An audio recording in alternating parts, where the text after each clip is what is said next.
জনগণের রোষানলের পড়ার আগেই একটি সুষ্ঠু নির্বাচনের ব্যবস্থা করুন।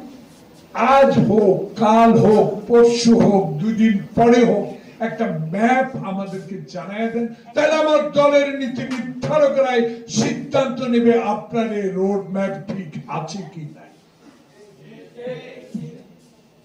আমরা তো বলবোই, কারণ আমরা গণতন্ত্র পার্টি, আমরা ভোটের পার্টি, আমরা ভোট করার পার্টি, আমরা ভোট করার দল, আমরা সন্ত্রাসের বিরুদ্ধে, আমরা হাসিনার বিরুদ্ধে।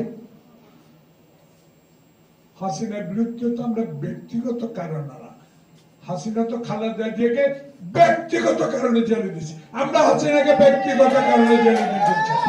আমরা হাসিনার অত্যাচার, অবিচার, লুটপাট সকল কিছু বিবেচনা করে আমরা হাসিনার বিরুদ্ধে, তার দলের বিরুদ্ধে কথা বলি।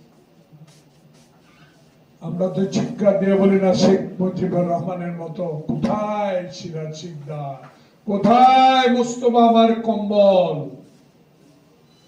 কোথায় ব্যাংক ডাকাতির ইতিহাস। মেজর জলিলকে স্বাধীনতার পর প্রথম জেলে নিয়েছে কি শেখ মুজিব। যখন হিন্দুস্তানের বিরুদ্ধে কথা বলতো তখনই সেই জেলে। তাহলে প্রথম মুক্তিযোদ্ধাকে জেলে নিয়েছে আওয়ামী লীগ, শেখ মুজিব।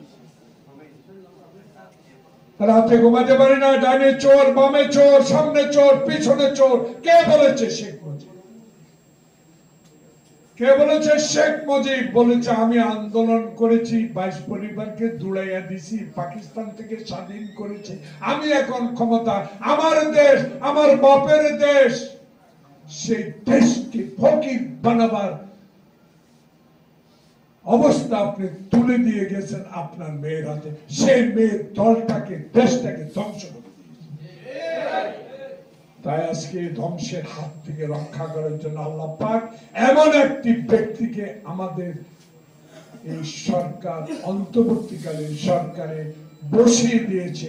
আপনার এখন পুরো দায়িত্ব একটা, গুনগুন করে কানের মধ্যে কারো কথা না শুনে আপনি যেরকম স্ট্রেট ফরওয়ার্ড এমন একটি নির্বাচনের ব্যবস্থা করে দেন।